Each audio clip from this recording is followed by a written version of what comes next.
با نام و یاد خدا. سلام و عرض ادب خدمت شما همراهان.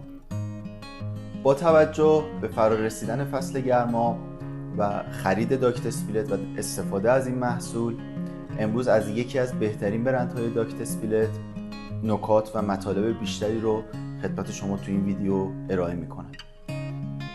داکت اسپیلت ایولی یک محصول فوق العاده با کیفیت و پرطرفدار در تمام ظرفیت ها. اصالت این برند ایتالیایی هست و زیر مجموعه کارخونه مدیا و اینکه در چین تولید میشن و بهشون میگن دستگاه های کارخونه مدیایی. از ما خیلی سوال میشه که ایولی چه برندیه، چطور برندیه و کارکردش چجوریه. باید به شما بگم داکت اسپیلت های ایولی نسبت به قیمتی که دارن بسیار مقرون به صرفن. یعنی این قیمتی که شما دارید پرداخت میکنید بابت یک محصول داکت اسپیلت ایولی شاید برابری کنه با یه داکت اسپیلتی که خیلی برند محبوبتر و معروفتریه، اما ایولی همون کارکرد رو به شما ارائه میده با قیمت خیلی پایینتر.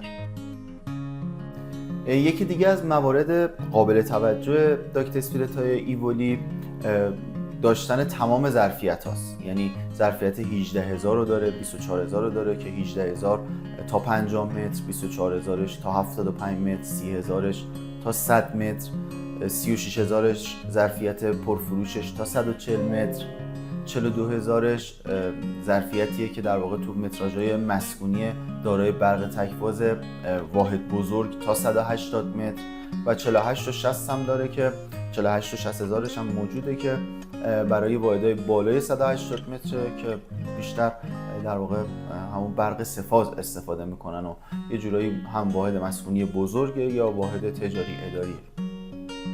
تمامی این 7 ظرفیت در شرکت تهویه سازان مدرن موجوده. شما میتونید از سایت ما و شماره‌هایی که داخل سایتمونه خریدتون رو انجام بدید و همچنین حضوری طبق همیشه، طبق روال همیشگی ما حضوری میتونید تشریف بیارید، دستگاه رو نزدیک ببینید و خریدتون رو به صورت مطمئن و با فاکتوری که خدمت شما ارائه میدیم انجام بدید.